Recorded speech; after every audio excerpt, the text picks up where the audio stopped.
we would call it a patent ductus arteriosus, or PDA, or patent foraminovalve. And this can lead to poor oxygenation because a lot of the blood is still bypassing the lungs, and now it needs to go there to get the oxygen. So here's the fetal circulation. You can't quite see the foraminovalve here, there's just a little bit of an arrow. Here's the ductus arteriosus. The umbilical arteries come off the iliac here. The umbilical vein goes through the liver to the inferior vena cava. And that's going to turn into a ligament that attaches the liver to the abdominal wall.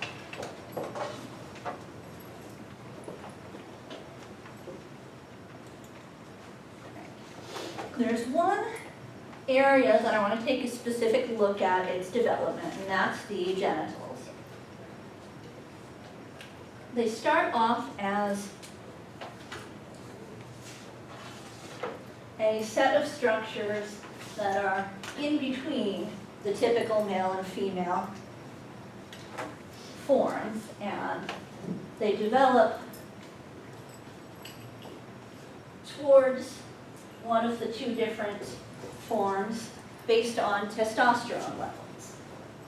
So a fetus with testes would be producing testosterone prenatally that causes development to shift in this direction, where this yellow structure folds around to form the corpus spongiosum, and that would be and the lining of the urethra and the anus. The orange structures wrap around it to form the penis and the scrotum, and then the pink forms the glands. Without the testosterone and just estrogen from the mother, it shifts this way instead, where the yellow stays separate to form the labia minora and vestibule, and so does the orange to form the labia majora. The pink becomes the clitoris. In the majority of births, these structures completely develop one way or the other, but there are cases where it's still somewhere in between, and that's called intersex. And that's about as common worldwide as red hair, natural red hair. Sometimes it's just a minor difference, like if the urethra doesn't close all the way, we call that hypospadias.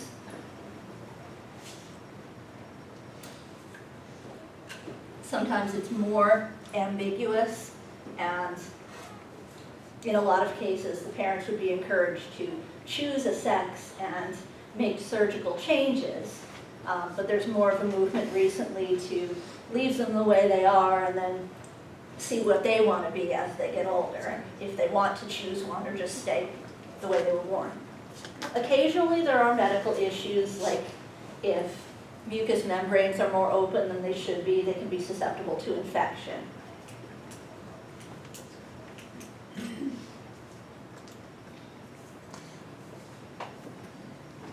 Any other questions on prenatal development? Changes to the mother. There is fluid retention. This includes a greater blood volume, but also more interstitial fluid.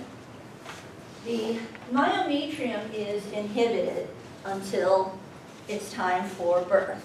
This is an effect of progesterone, where it keeps the smooth muscle from contracting.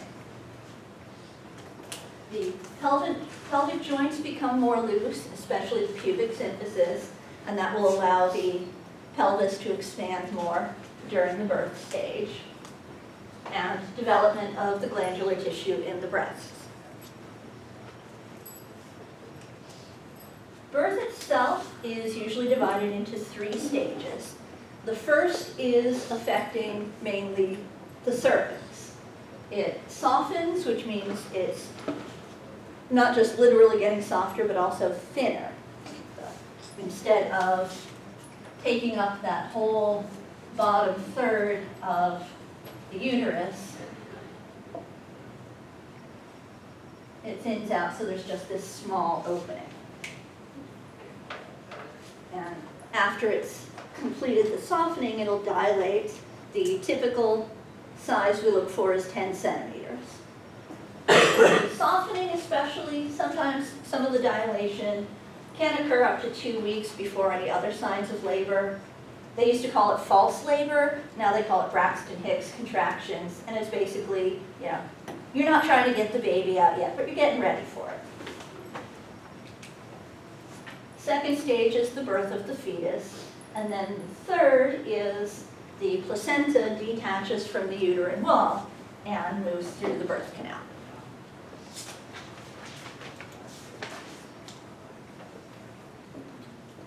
They've gone with a horizontal position here. It fits well on the diagrams. You can see here how the cervix is thinner. Here it's opening. And now the baby is moving through. And then here, this line is the remains of the amniotic sac. And this is where the placenta is detaching from the rest of the endometrium. If it were to get pulled on before it detaches on its own, it can bleed more. We can also see in this one, they've cut the cord. Oxytocin is important during and after birth. It is stimulated by stretching of the cervix, which is usually from the baby's head pressing against it, and by suckling. So one of the ways that you can induce labor if you have a kid who's just a little bit older and still nursing, or at least occasionally, is to have them nurse. And that can stimulate the oxytocin.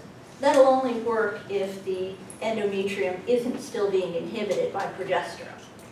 And that's one of the reasons for the inhibition, is to keep it from being stimulated if you're still nursing the previous child.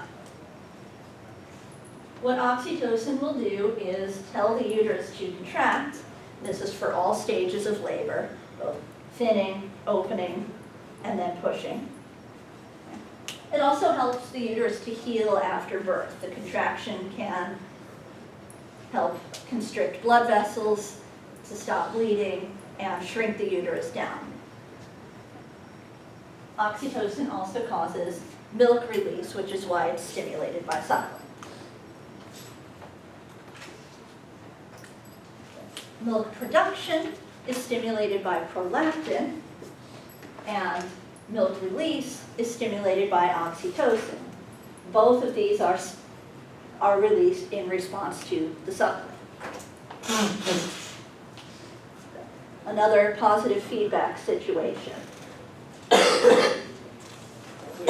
Positive feedback during labor for oxytocin says contract the uterus, which stretches the cervix, which stimulates more oxytocin.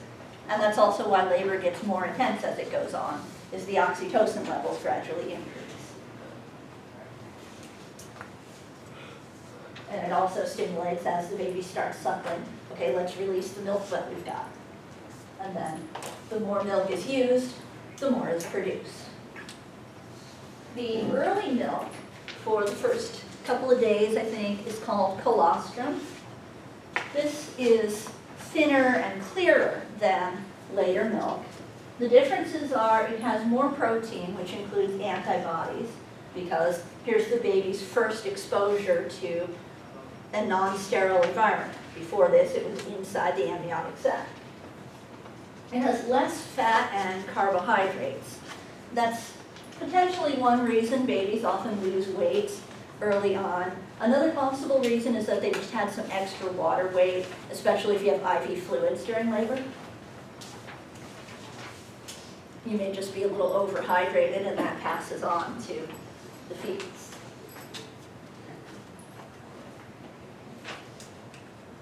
Questions on lactation and milk. You want to take a break before we do the rest, or just finish it out? Just finish it. All right. So the postnatal period would mean your life. The stages are neonatal, infancy, childhood, adolescence, adulthood, and senescence, which means getting old. And this is proportions of the body up through adulthood. And like I mentioned before, about the more the head takes up throughout life. So here is infancy. So the really big head is usually before they're even born. And that's probably why it looks so huge to us, is we're not used to seeing it.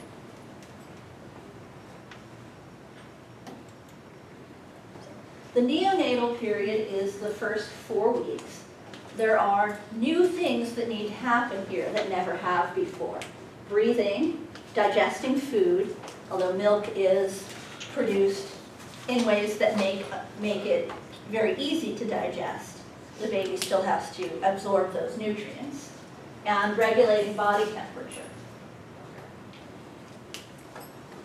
Now, producing urine has been done in the fetal stage, and it's just released into the amniotic fluid.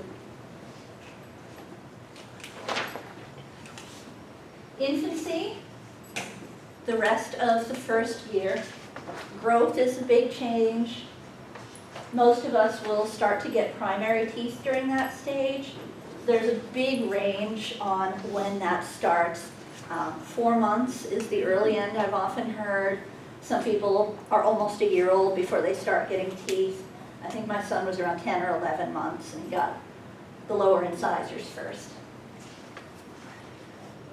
More development of the muscular and nervous system, things like being able to hold up their head and then sit and then crawl. Anybody know if you or siblings or your kids skipped the crawling stage? Your nephew did?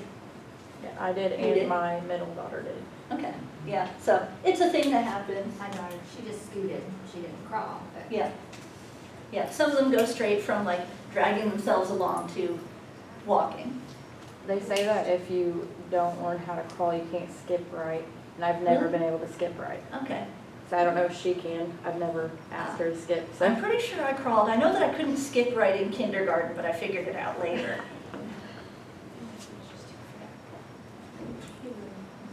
Yeah, and another thing that sometimes happens is, and this often runs in families, is where a baby will gain lots and lots of weight and they'll be really chunky, and then they hit the toddler stage and they don't gain any weight, they just get taller. That's a hit, 100%. Yeah. He was like 23 pounds at 4 years old. Wow. So he could not crawl. He just couldn't. He was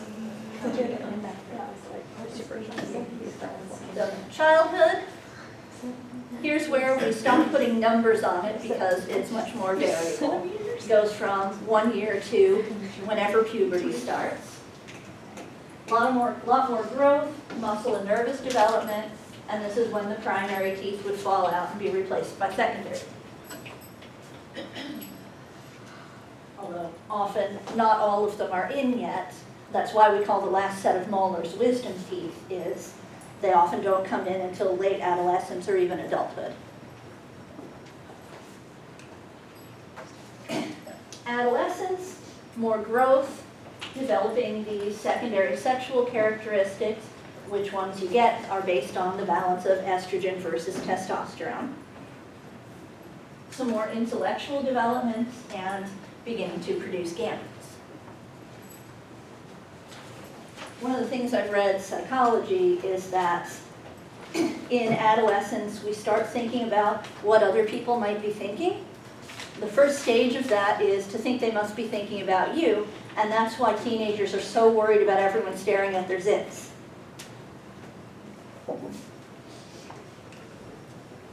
Adulthood, no more major changes. There can be a little bit of degeneration just as you get older. And then senescence, there's a lot of changes to organ function. In fact, most of the chapters of the book talking about a system have a section at the end about what changes with aging.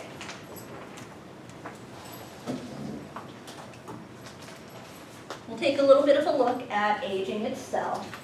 There are two aspects of it. Passive aging, which is the gradual breaking down of molecules and tissues with time. This can come from chemical damage building up and from errors in replicating the DNA. So the cells just lose some of their function because they copy an enzyme wrong. Active aging is when new functions or substances appear. So cells start making something they weren't before, or doing something new, or active removal of old functions and substances. So things that were happening no longer happen. So some active